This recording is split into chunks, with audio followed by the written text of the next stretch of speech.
It's crazy that about 3 years ago, I picked up my copy of Nier Automata, and ever since I've been on this weird Yoko Taro roller coaster, and I don't think I'll be getting off anytime soon. Especially with the announcement of Nier Replicant getting a remake. With this recent announcement, I've been looking back on my video I made talking about how Drakengard brought us to Nier Replicant, and I think it's about time I continue talking about this timeline. Though, this time, I think it's best I start at the very beginning.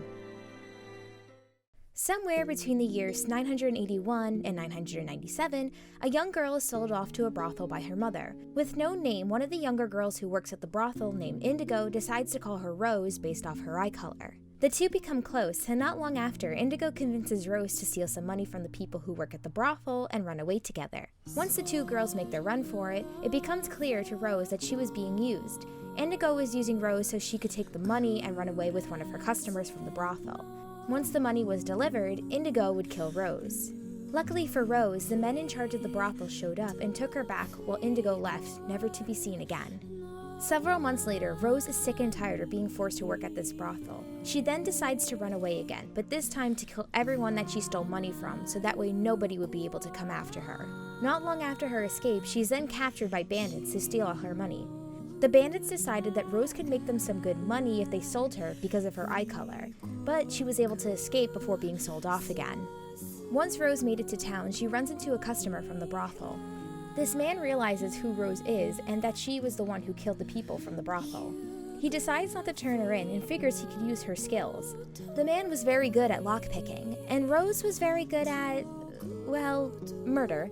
Their partnership goes on for several years, with both of them robbing and murdering people, until a disease starts spreading and begins to affect Rose. The man realizes how sick Rose is getting and figures it's about time to hand her in for the bounty that was about to be put for her, since she was dying anyway.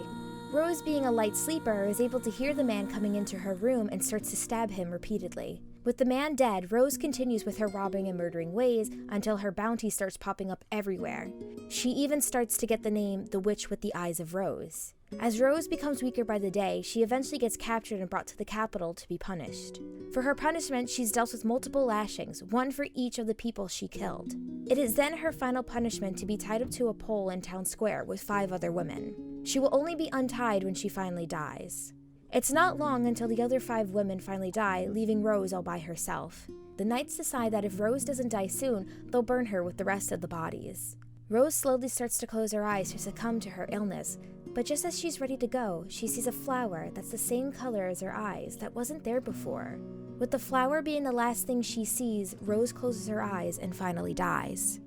The flower that Rose saw was no normal flower. It was able to bring her back to life, now living inside of her, and making her something called an intoner. The flower was able to give Rose destructive powers and made her a tool on destroying humanity.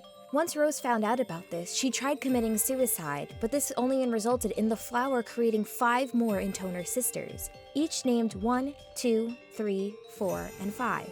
Seeing this as her own fault, Rose decides to go and try to kill her sisters, giving herself a new name called Zero. The year now is 998. Zero realizes her powers alone would not be enough to stop her sisters, but only the power of a dragon would stop them. Zero meets a white dragon called Michael while he tried to eat her. While Michael was trying to kill Zero, he noticed that the flower was growing within her and starts laughing. Michael takes Zero to a mountain where he explains his relationship with the flower. He explains that dragons are the flower's enemies, since dragons are the only beings capable of destroying it. Zero is able to convince Michael to have him help her kill her sisters, and then finally kill her. While Zero and Michael train, her sisters seem to have become heroes after they have defeated an evil ruler in a separate kingdom. After this, a religious faith for the intoners starts spreading throughout the land. To keep an eye on her sisters, Zero uses 4 doves to create disciples to try to subdue her sisters. This doesn't work out as planned though, and the disciples become loyal to each one of the sisters except for their leader, One. One started to become lonely and used one of her ribs to make a brother. One starts training her brother, letting him know that what he must do in case Zero kills her. The year is now 1000. Zero realizes that she's ready to take on her sisters. Alright, so everything from this point on is going to be interesting. You see, most of the timeline I'm going to be talking about does take place in Drakengard 3, except for its ending. So if you really want to know what happened, you would have to read a novella written by Yoko Taro explaining what had led us to the first Drakengard. So Zero enters the cathedral, where all 5 sisters appear, but it seems like one has a dragon of her own named Gabriel. Zero is unable to take on her sisters and Gabriel. Just when they were about to finish off Zero, Michael takes the brunt of the attack and escapes with Zero. Unfortunately, the attack was too much for Michael and he dies from his wounds. Now, here's something interesting about dragons. When they die, they're usually given one wish, which usually results in dragons getting reincarnated. Michael was then reincarnated into the dragon Mikhail. Mikhail being the complete opposite of Michael, with the brain of a child and none of Michael's strength. It's now up to Zero to train Mikhail to kill her sisters. Time passes, and Zero is able to kill all her sisters except for one. Zero and Mikhail head to the cathedral so that both can face One and Gabriel. Zero is able to kill One, but Gabriel has poisoned Mikhail. To try and save his life, Zero decides to make a pact with Mikhail to try to cure him from his poison. Once the pact was sealed, One's brother shows up and kills Zero, which means Mikhail has died as well, since once you make a pact with somebody, if one of the partners dies, the other will die as well. With all of the intoners dead, the world is saved, and One's brother is the only one left. After killing Zero, One's brother, who ends up taking his sister's name, realizes that he's all alone, since no one was aware of his existence besides his sister. He looks into a mirror in his room and thinks how unfair that his sister is right in front of him, but when he goes to touch her, all he can feel is the cold from the mirror. One recalls a time where him and his sister were laying in bed together, and remembers how she told him that no matter what happens to her, she'll always be with him. It's at this point that One has decided to form a church where people can worship his sister and the dragon Gabriel. He calls this church the Church of Angels, or what'll it be called later, the Watchers. In the year 1003, monsters start to appear, so One, along with his new church, start to fight against them. The church then decides to make a seal system, which will choose one female who will be chosen as the goddess of the seal. Unfortunately, there are no records to explain why this happened. In 1017, the first goddess dies, and the second one to be chosen is the current leader of the Watchers, and someone who is very close to One. However, her name is unknown. Not long after this, the cult decides to exile One, and after he leaves, someone from the cult is infected by the red eye disease and killed shortly after. In 1022, the second goddess is killed and the third one is chosen. The priests of the cult decide to keep this a secret. 2 years later, in 1024, One meets a woman named Rose, where a year later she gives birth to their 2 children named Gruen and Granite. In 1027, the 4th goddess was assassinated and a 5th goddess was chosen. The 5th goddess, however, can't deal with the pain of being a goddess and tried to commit suicide. She fails, but the church decides to kill her by guillotine, and the 6th goddess is chosen.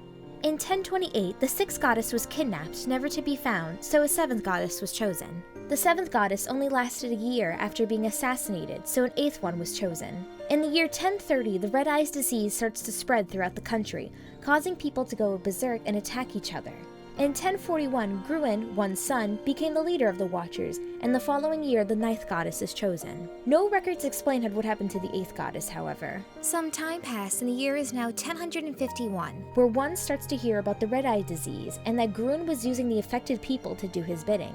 He returns to the cathedral, where he murders Gruen, but leaves his son Ferde alive.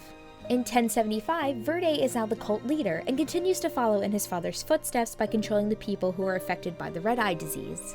One decides to visit his grandchild and kills him along with other members of the cult. One is, however, unable to find Verde's wife, who is pregnant with twins named Louis and Faye. While this is happening, in the kingdom of Caerleon, a young prince named Kym is born. Some time passes, and the year is 1093, where Louis was the leader of the cult dies, and his sister Faye takes his spot. One during his journey meets a sick individual named Nero, where both of them go to multiple towns and murder people who were infected by the red-eye disease. One pays the cult a visit with Nero, where this time he kills Faye along with her only child. After leaving the cult again, One and Nero make their way to Caerleon, where they both run into Kym and his younger sister Furiae. Not long after their stay, people start to get infected by the red-eye disease, including Furiae's friend Shirley. While fighting off the mass horde of red eyes, One uses his intoner powers, summoning a black dragon. The dragon, not being controlled by One, ends up killing both of Kym's parents. One and Nero were unsuccessful in destroying the dragon, and it ends up fleeing. They both then leave, continuing their journey with killing the infected. In 1094, the 12th goddess has died, and Furiae ends up becoming the 13th. In 1096, One was able to find out that since he is an intoner, he was the source of causing the red eyes disease, since the intoners were always destined to bring destruction to the world. One asks Nero if he could kill him by chopping off his head. Nero does so, but it's still unclear if 1 is still alive, since the only way he would have been able to die is if he had a sword that was made from a dragon. The last time we've seen Nero, he still walks around carrying 1's head and occasionally talks to it.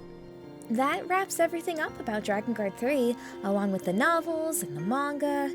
It's crazy how making this video how much side content there is.